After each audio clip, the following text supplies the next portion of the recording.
નમસ્કાર વિદ્યાર્થી મિત્રો, નિરંજન સ્કૂલની આ ડીએલએસ સિસ્ટમની અંદર હું ચિરાગ સર ફરી એકવાર આપનું ધોરણ 12માં સ્વાગત કરું છું. મિત્રો, આપણે ભણી રહ્યા છીએ એસપી ચેપ્ટર નંબર 3 ડિબેન્ચર. એનો આ ચોથો લેક્ચર ડિબેન્ચર અને છેલ્લો લેક્ચર. ડિબેન્ચરની આપણે ઘણી માહિતીઓ મેળવી લીધી મિત્રો. નેક્સ્ટ આપણે ચાલુ કરીએ કે ડિબેન્ચરની ફેરબદલી કઈ રીતે થાય. આપણે શેરમાં શીખી ગયા કે શેરની ફેરબદલી કઈ રીતના કરવી, બરાબર છે. એક હાથમાંથી બીજા હાથમાં શેર માટે થઈને કયા કયા કાર્યો કરવા, એમાં આપણે બે વસ્તુ શીખાતા, તમને યાદ હોય તો, ફરજિયાત ફેરબદલી અને સ્વૈચ્છિક ફેરબદલી. ડિબેન્ચર માટે પણ તમારે ઘણી બધી પ્રોસેસમાંથી પસાર થવું પડે, તો એની ફેરબદલીની વિધિ આપણે જોઈ લઈએ કે રજિસ્ટર્ડ ડિબેન્ચરની ફેરબદલીમાં તે માટે નિર્ધારિત કરેલ ફોર્મ મેળવવું અને જરૂરી વિગતો ભરવી.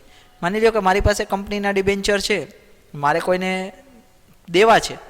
હવે પ્રશ્ન એવો થાય કે હું કંપનીનો લેણદાર છું, એટલે કંપની આ ઘણી મોટી વિધિમાંથી પસાર થવું પડે. એક લેણદાર બદલાવીને બીજા લેણદારને અપનાવવાનો છે. આ તો એવું થયું, કંપનીનો લેણદાર હું નહીં રહું, પણ બીજો કોઈ લેશે, કોઈ બીજા એની પાસેથી પૈસા માંગશે. એટલે કંપનીએ પણ આમાં બહુ સાવચેતી રાખવી પડે.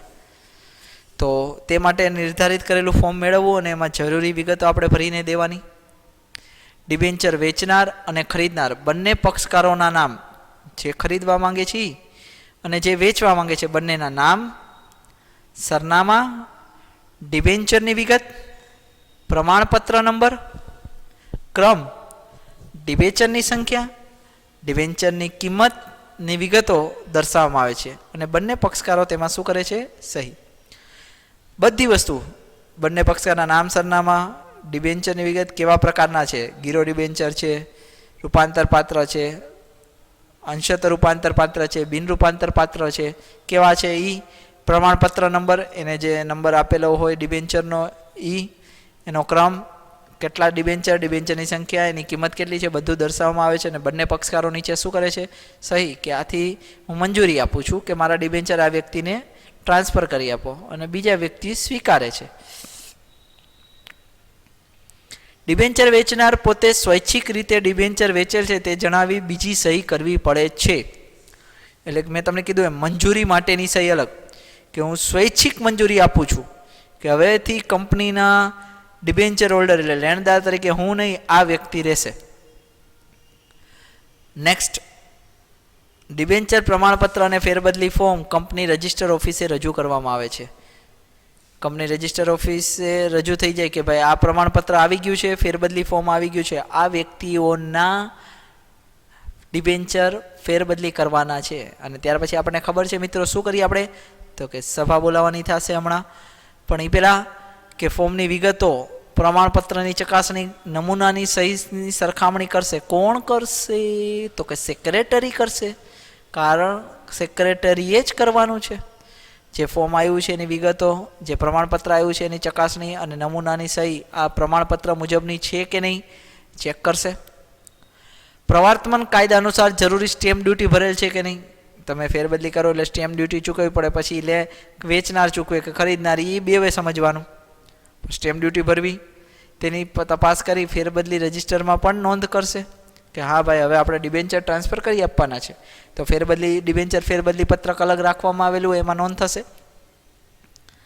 નેક્સ્ટ, કંપની સંચાલક મંડળની સભામાં ડિબેન્ચર ફેરબદલીની મંજૂરી અંગે ચર્ચા કરી ફેરબદલી મંજૂરી અંગેનો ઠરાવ પસાર કરે છે. શું કરે છે? ઠરાવ પસાર કરે છે. બધું બરાબર લાગે સંચાલકોને કે હા ભાઈ કાંઈ લોચો નથી, તો ડિબેન્ચર મંજૂરીની ફેરબદલીનો ઠરાવ પસાર થાય છે. નેક્સ્ટ, સંચાલક મંડળના ઠરાવના આધારે સેક્રેટરી ડિબેન્ચર પ્રમાણપત્રમાં ખરીદનારનું નામ દાખલ કરે છે. નવા પ્રમાણપત્ર જે બને એમાં શું કરે? ખરીદનાર, જે વ્યક્તિ ખરીદે છે એનું નામ શું કરવામાં આવે? એડ કરવામાં આવે. અથવા નવું ડિબેન્ચર પ્રમાણપત્ર તૈયાર કરી ડિબેન્ચર ખરીદનારને મોકલે છે. માની લો કે પ્રમાણપત્રમાં ક્યાંય જગ્યા નથી રહી, તો શું કરે? તો નવું પ્રમાણપત્ર આપી દે કે ભાઈ આ લ્યો નવું પ્રમાણપત્ર. જૂના ડિબેન્ચર પ્રમાણપત્રમાં આવે ક્યાંય જગ્યા નથી, ચેક ચાકની કે નવું નામ દાખલ કરવાની, તો નવું પ્રમાણપત્ર બનાવી અને ખરીદનારને મોકલી આપવામાં આવે છે. તો આ થયા ડિબેન્ચર ફેરબદલીની વિધિ. હવે મિત્રો આપણે એનો તફાવત જોઈ લઈએ, જેની ચર્ચા 2 ચેપ્ટરથી આપણે કરીએ છીએ. શેર અને ડિબેન્ચર. આપણે જાણીએ છીએ શેર કેવી મૂડી છે, માલિકીની મૂડી. ડિબેન્ચર ઓછીની મૂડી છે. શેર હોલ્ડરો શું થાય? માલિકો થાય. ડિબેન્ચર હોલ્ડરો લેણદારો થાય. બેઝિક માહિતીઓ આપણે બધી જાણીએ છીએ. સૌથી પહેલાં એનો અર્થ જોઈએ કે જોઈન્ટ સ્ટોક કંપની પોતાની માલિકીની મૂડીને નાના નાના ભાગોમાં વહેંચે છે. આ દરેક ભાગને શેર કહે છે.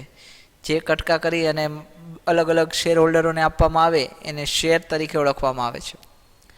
અને જોઈન્ટ સ્ટોક કંપની જાહેર જનતા પાસેથી જે રકમ ઓછીની મેળવે છે કે ભાઈ અમારે થોડીક મૂડીની જરૂરિયાત પડી છે, શું કરશું? તો જાહેર જનતા જે આપે તેને ડિબેન્ચર કહે છે. ઓછીના આપેલા નાણાં. મૂડી. શેર એ કંપનીની કેવી મૂડી છે? તો કે માલિકીની મૂડી છે. અને ડિબેન્ચર એ કંપનીની કેવી મૂડી છે? તો કે ઓછીની મૂડી છે. ઓકે, શેર એ માલિકીની, ડિબેન્ચર એ કેવી? ઓછીની મૂડી. નેક્સ્ટ, વળતર. કંપની નફામાંથી વળતર તરીકે શેર પર શું આપે? તો કે ડિવિડન્ડ આપે. શેર હોલ્ડરોનો ભાગ કહેવાય જે ડિવિડન્ડ. અને ડિબેન્ચર પર વળતર તરીકે શું મળે? વ્યાજ, જે નિશ્ચિત મળતું જ રહેતું હોય છે. વળતરનો દર. નંબર 4, તો ડિવિડન્ડ પર વળતરનો દર અનિશ્ચિત હોય. કેટલું ડિવિડન્ડ મળશે ખબર નથી. ઘણીવાર મળે પણ ખરી, ઘણીવાર ન મળે. એટલા પૈસા ન વધ્યા હોય તો ડિવિડન્ડ ન મળે, અને મળે તો અનલિમિટેડ મળે. પણ ડિબેન્ચરમાં તો કે ડિબેન્ચર પર વ્યાજનો દર નિશ્ચિત હોય છે. ભાઈ નક્કી થયું હોય, જ્યારે ડીલિંગ થયું હોય કે 5% લેખે વ્યાજ આપશું તો 5% લેખે વ્યાજ મળતું રહે, અથવા 10% લેખે, જેવો દર મહિને કે માસિક કે ત્રિમાસિક નક્કી કરે એ પ્રમાણે. નફો થાય કે ન થાય, વ્યાજ ફરજિયાત ચૂકવવું પડે.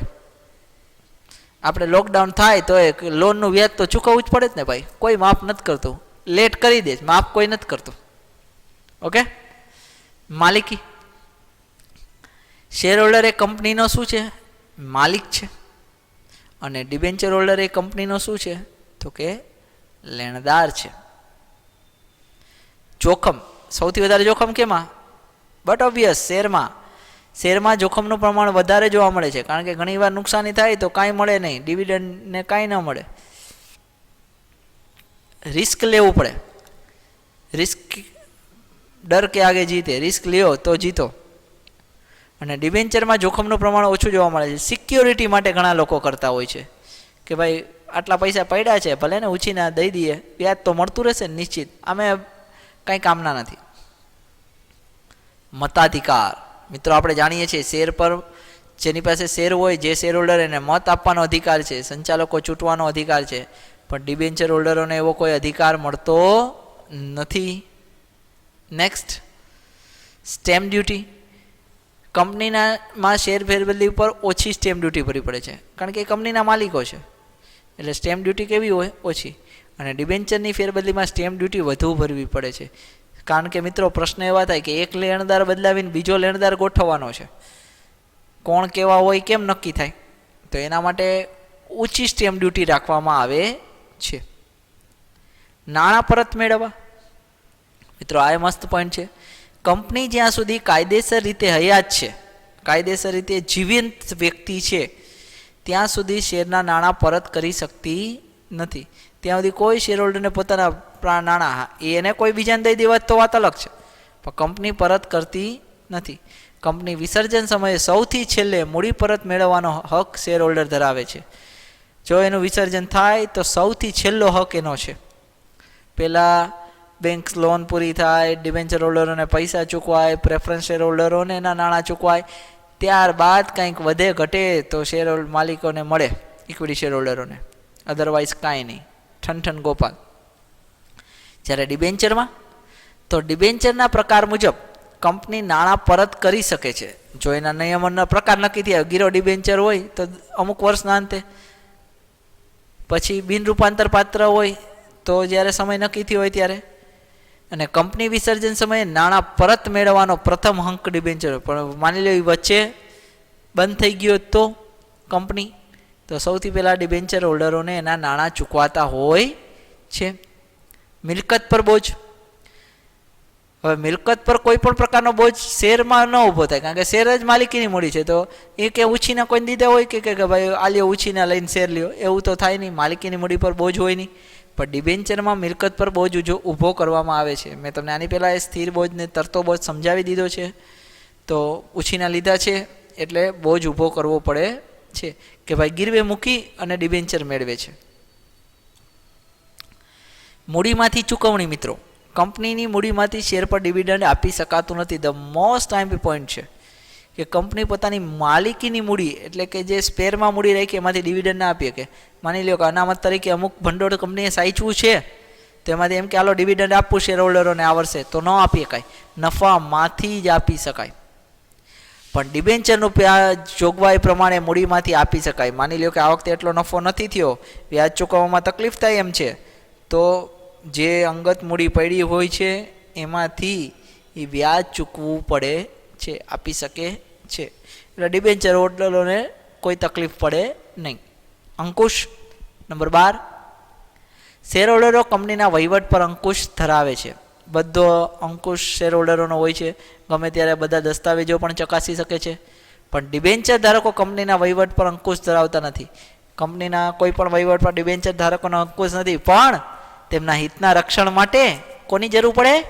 ડિબેન્ચર ટ્રસ્ટીની એટલે જ નિમણૂક કરી હોય છે કે કોઈ પણ બાબતમાં એની પાસે બધી માહિતીઓ આવતી રહે. કંપનીની વિસર્જનની માંગણી. હવે માલિક તો કોઈ કંપનીની વિસર્જનની માંગણી કરે નહીં, કે શેરધારક કંપનીના વિસર્જનની માંગણી કરી શકતો નથી. પણ ડિબેન્ચર ધારક કંપનીના વિસર્જનની માંગણી કરી શકે. એને કંપનીમાં પોતાની મૂડીથી અસંતોષ ઊભો થાય કે ભાઈ આ લોકો વ્યાજ દેવામાં કંઈ કસૂર કરે છે, નથી પૂરું આપતા, તો એવા સમયે એ વિસર્જનની માંગણી કરી શકે છે. તો મિત્રો, આ થયું આપણું ડિબેન્ચર. તમારી પાસે નવનીત હશે જ. વિકલ્પોને 1-2 વાક્ય લખી લેવાના છે. પ્લસ દરેક પ્રશ્ન મેં વ્યવસ્થિત સમજાવેલો છે. તેમ છતાંય કોઈ પ્રશ્નમાં પ્રોબ્લેમ્સ રહી જાય તો યુ કેન આસ્ક મી, પૂછી શકો છો. આપણે અહીં આપણો લેક્ચર, આપણું ચેપ્ટર પૂર્ણ જાહેર કરીએ છીએ. અસ્તુ.